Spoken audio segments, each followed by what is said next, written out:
ಹಾಕಿ ಈಗ ಯಾವ ಪಕ್ಷದಿಂದ ಎಷ್ಟು ಜನ ನಿಮ್ಮ ಕಡೆಗೆ ಬರ್ತಾ ಇದ್ದಾರೆ ಅಥವಾ ಇದೆಲ್ಲವೂ ಕೂಡ ಪತ್ರದ ಮೂಲಕ ಗೊತ್ತಾಗಬೇಕು ಅಂತ.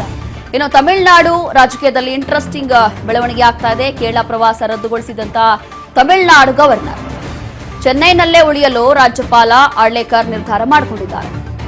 ತೀವ್ರ ಕುತೂಹಲವನ್ನ ಹುಟ್ಟಿಸ್ತಾ ಇದೆ ರಾಜೇಂದ್ರ ಅರ್ಲೇಕರ್ ನಡೆ.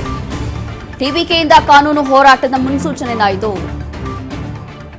ಅಲರ್ಟ್ ಆಗಿದ್ದಾರಾ ಗವರ್ನರ್ ರಾಜೇಂದ್ರ ಅರ್ಲೇಕರ್ ಅನ್ನೋಂಥ ಪ್ರಶ್ನೆ.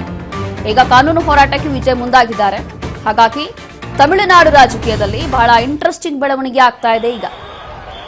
ಕಾರಣ ಏನು ಅಂತಂದ್ರೆ ಇಲ್ಲಿ ಯಾವಾಗ ಗವರ್ನರ್ನೇ ಅನುಮತಿ ಕೊಟ್ಟಿಲ್ಲ ಅಥವಾ ಕೆಲವೊಂದು ವಿಚಾರವನ್ನ ಪತ್ರದ ಮೂಲಕವೇ ಆಗಬೇಕು, ಮೌಖಿಕವಾಗಿ ನಡೆಯೋದಿಲ್ಲ, ಇದು ರೂಲ್ಸ್ ಪ್ರಕಾರ ಅಲ್ಲ ಅಂತೇಳಿ ಯಾವಾಗ ವಾಪಸ್ ಕಳಿಸಿದ್ರು, ಅದಾದ ನಂತರ ಎಲ್ಲೋ ಒಂದು ರೀತಿಯಾಗಿ ವಿಜಯ್ಗೆ ಸ್ವಲ್ಪ ಟೆನ್ಷನ್ ಶುರುವಾಯಿತು. ಎಲ್ಲೋ ಒಂದು ರೀತಿಯಾಗಿ ಇಂಥ ಟೈಮಲ್ಲಿ ಸ್ವಲ್ಪ ಎಡವಟ್ಟಾಯಿತು ಅಥವಾ ಹಿನ್ನಡೆ ಆಯಿತು ಅಂತಂದ್ರೂ ಕೂಡ ಇಲ್ಲಿ ಬಹಳ ದೊಡ್ಡ ಮಟ್ಟದಲ್ಲಿ ಪೆಟ್ಟು ಬೀಳ್ಬೋದು.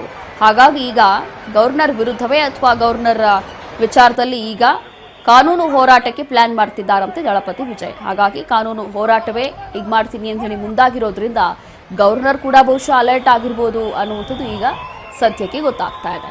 ಹಾಗಾಗಿ ಒಂದು ಕಡೆ ರೆಸಾರ್ಟ್ ರಾಜಕೀಯ ಅಥವಾ ಬೇರೆ ಬೇರೆ ಸ್ಥಳೀಯ ಪಕ್ಷಗಳು, ವಿಶೇಷವಾಗಿ ಯಾವ ಸ್ಥಳೀಯ ಪಕ್ಷ ವಿಜಯ್ಗೆ ಸಪೋರ್ಟ್ ಮಾಡುತ್ತೆ ಅಥವಾ ಫೈನಲಿಗೇನೋ ಕಾಂಗ್ರೆಸ್ಸಿಂದ ಮೈತ್ರಿ ಆಗ್ತಾ ಇದೆ, ಆದರೂ ಕೂಡ ಬೇರೆ ಸ್ಥಳೀಯ ಪಕ್ಷಗಳ ಒಂದು ಸಪೋರ್ಟ್ ಬೇಕೇ ಬೇಕಾಗುತ್ತೆ. ಕಾರಣ ಇಲ್ಲಿರುವಂಥದ್ದು ಮ್ಯಾಜಿಕ್ ನಂಬರ್ 118.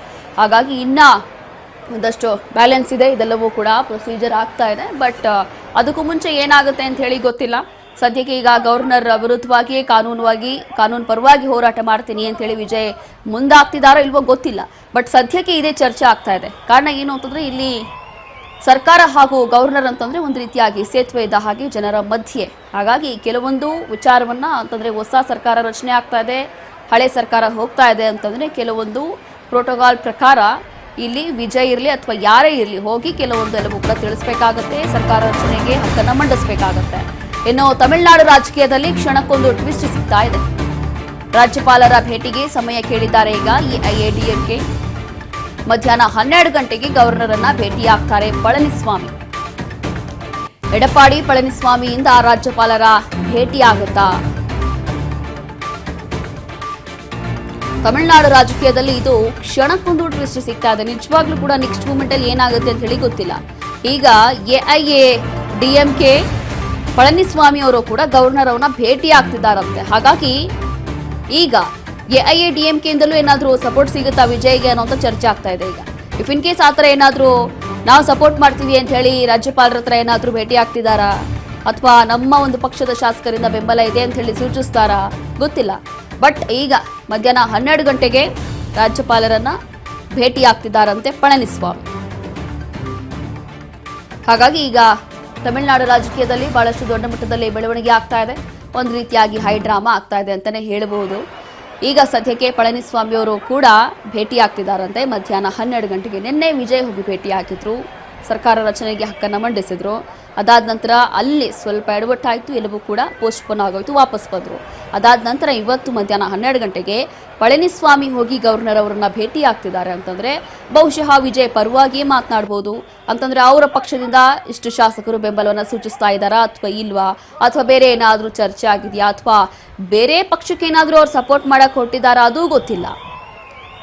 ಕನ್ಫರ್ಮ್ ಇಲ್ಲ ಇಲ್ಲಿ. ಯಾವ ಕ್ಷಣದಲ್ಲಿ ತಮಿಳುನಾಡಲ್ಲಿ ಏನ್ ಬೇಕಾದರೂ ಆಗ್ಬೋದು. ಕಾರಣ ಏನು ಅಂತಂದ್ರೆ ಇನ್ನೂ ಸರ್ಕಾರ ರಚನೆ ಆಗಿಲ್ವಲ್ಲ, ಇನ್ನೂ ಕೂಡ ಸರ್ಕಾರ ರಚನೆ ಆಗಿಲ್ಲ. ಈಗಲೂ ಕೂಡ ಒಂದು ಸ್ವಲ್ಪದಲ್ಲಿ ಎಡವಿದ್ದಾರೆ. ಹಾಗಾಗಿ ಈಗ ಪಳನಿಸ್ವಾಮಿ ಅವರು ಗವರ್ನರ್ ಅವ್ರನ್ನ ಭೇಟಿ ಆಗ್ತಾ ಇರುವಂಥದ್ದು ಮತ್ತೊಂದು ಕುತೂಹಲವನ್ನ ಕೇಳಿಸ್ತಾ ಇದೆ. ಇಲ್ಲಿ ಭೇಟಿಯಾಗಿ ಏನು ಹೇಳ್ತಾರೆ ಅಥವಾ ಯಾರು ಪರವಾಗಿ ಮಾತಾಡ್ತಾರೆ ಅಂತ ಹೇಳಿ ಗೊತ್ತಿಲ್ಲ. ಬಟ್ ಸದ್ಯಕ್ಕೆ ಈಗ ಭೇಟಿ ಆಗ್ತಿದ್ದಾರೆ.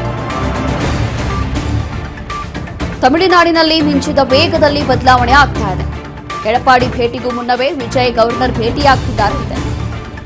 ಬೆಳಗ್ಗೆ 11 ಗಂಟೆಗೆ ಗವರ್ನರ್ ಅವರನ್ನ ಭೇಟಿ ಆಗ್ತಿದ್ದಾರೆ ವಿಜಯ್. 12 ಗಂಟೆಗೆ ಪಳನಿಸ್ವಾಮಿ ಭೇಟಿ ಆಗ್ತಿದ್ದಾರೆ.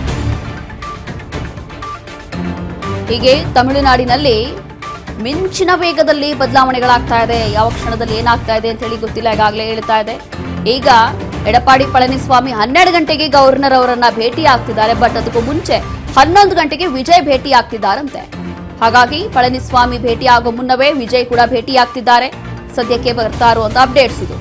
ಹಾಗಾಗಿ ತಮಿಳುನಾಡಲ್ಲಿ ಏನ್ ಬೇಕಾದ್ರೂ ಆಗ್ಬೋದು, ಯಾವ ಕ್ಷಣದಲ್ಲಿ ಏನ್ ಬದಲಾವಣೆ ಬೇಕಾದ್ರೂ ಆಗಬಹುದು. ಇದೀಗ ಮತ್ತೊಂದು ಟ್ವಿಸ್ಟ್ ಇದು ಅಂತಾನೆ ಹೇಳ್ಬೋದು ಈ ಒಂದು ವಿಚಾರದಲ್ಲಿ. ಒಂದು ಕಡೆ ಪಳನಿಸ್ವಾಮಿ ಹೋಗಿ ಭೇಟಿ ಆಗ್ತಿದ್ದಾರೆ 12 ಗಂಟೆಗೆ. ಬಟ್ ಇವತ್ತು ಮತ್ತೊಮ್ಮೆ ಹೋಗಿ ವಿಜಯ್ ಇಲ್ಲಿ ಭೇಟಿ ಆಗ್ತಾರೆ ಗವರ್ನರ್ ಅವರನ್ನ ಅಂತ ಹೇಳಿ ಗೊತ್ತಿರಲಿಲ್ಲ.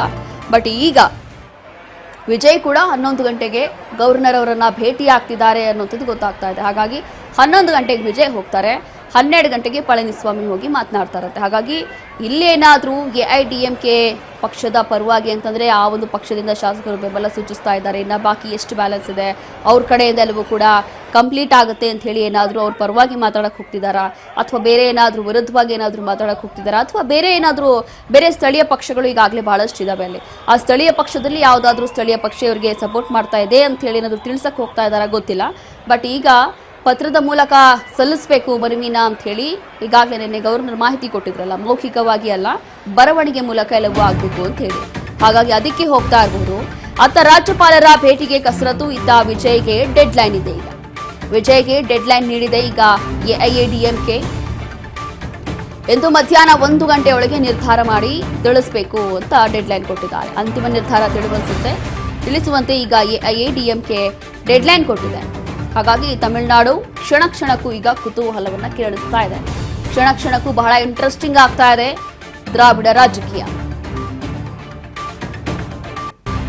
ಅತ್ತ ರಾಜ್ಯಪಾಲರನ್ನ ಭೇಟಿ ಆಗ್ಲಿಕ್ಕೆ ಒಬ್ಬೊಬ್ಬರೇ ನಾಯಕರು ಹುಡ್ತಾ ಇದ್ದಾರೆ, ಬಹಳಷ್ಟು ಸರ್ಕಸ್ ಮಾಡ್ತಾ ಇದ್ದಾರೆ. ಮತ್ತೊಂದು ಕಡೆ AIADMK ಇಂದ ಈಗ ಡೆಡ್ಲೈನ್ ಕೊಟ್ಟಿದ್ದಾರೆ ಮಧ್ಯಾಹ್ನ 1 ಗಂಟೆ. ಇವತ್ತು ಮಧ್ಯಾಹ್ನ 1 ಗಂಟೆ ಅಷ್ಟರಲ್ಲಿ ನಿರ್ಧಾರ ಮಾಡಿ ಫೈನಲ್ ಡಿಸಿಷನ್ ಏನು ಅಂತ ಹೇಳಿ ವಿಜಯ್ ತಿಳಿಸ್ಬೇಕಂತ ಈ ರೀತಿಯಾಗಿ ಡೆಡ್ಲೈನ್ ಅನ್ನ ಕೊಟ್ಟಿದ್ದಾರೆ. ಅದರ ಮುಂಚೆ ಈಗ 11 ಗಂಟೆಗೆ ಇವರು ರಾಜ್ಯಪಾಲರನ್ನ ಭೇಟಿ ಆಗ್ತಿದ್ದಾರೆ. ಹಾಗಾಗಿ ಬಹುಶಃ ರಾಜ್ಯಪಾಲರನ್ನ ಭೇಟಿ ಆದ ನಂತರ ಗೊತ್ತಾಗ್ಬಿಡುತ್ತೆ ಇವ್ರ ನಿರ್ಧಾರ ಏನು ಅಂತ ಹೇಳಿ. ಮಧ್ಯಾಹ್ನ 1 ಗಂಟೆವರೆಗೂ ಕೂಡ ವೇಟ್ ಮಾಡೋ ಅವಶ್ಯಕತೆ ಇಲ್ಲ. 11 ಗಂಟೆಗೆ ಹೋಗಿ ಅವ್ರು ಭೇಟಿ ಆಗ್ತಿದ್ದಾರೆ ಅಂತಂದ್ರೆ ಇನ್ನು 11 ಗಂಟೆಗೆ ಹೋಗಿ ಭೇಟಿ ಆದ ನಂತರ ಅವ್ರು ಹೊರಗೆ ಬಂದ ನಂತರ ಗೊತ್ತಾಗ್ಬಿಡುತ್ತೆ ಏನಂತ ಹೇಳಿ ಭೇಟಿ ಆಗಿದ್ರು, ಅಥವಾ ಏನ್ ಬೆಳವಣಿಗೆ ಆಗ್ತಾ ಇದೆ, ವಿಜಯ್ ಯಾರು ಪರವಾಗಿ ಮಾತಾಡಕ್ ಹೋಗಿದ್ರು, ಅಥವಾ ವಿಜಯ್ ಮುಂದಿನ ನಡೆ ಏನು, ಯಾವ ಪಕ್ಷದಿಂದ ಬೆಂಬಲ ಸೂಚಿಸ್ತಾ ಇದ್ದಾರೆ, ಅಥವಾ ಇವ್ರು ಯಾವ ಪಕ್ಷವನ್ನ ಬರಮಾಡ್ಕೊಳ್ತಾರೆ.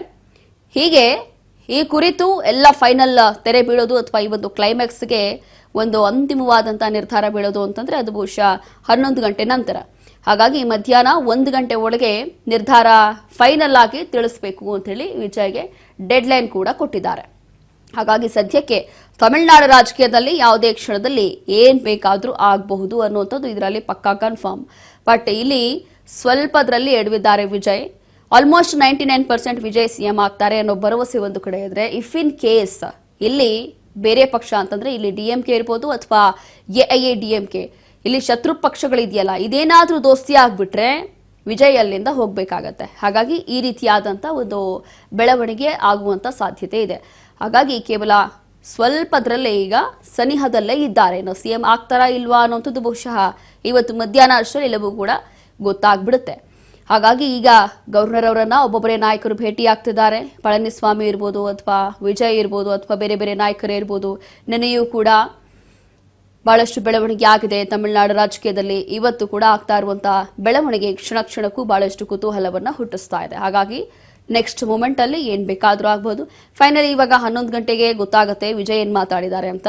ಅದಾದ ನಂತರ 12 ಗಂಟೆಗೆ ಪಳನಿಸ್ವಾಮಿ ಭೇಟಿಯಾಗಿ ಏನ್ ಮಾತಾಡಿದ್ದಾರೆ ಅಂತ ಹೇಳಿ ಗೊತ್ತಾಗುತ್ತೆ. ಅದಾದ ನಂತರ 1 ಗಂಟೆಗೆ ಫೈನಲ್ ಡಿಸಿಷನ್ ಗೊತ್ತಾಗುತ್ತೆ.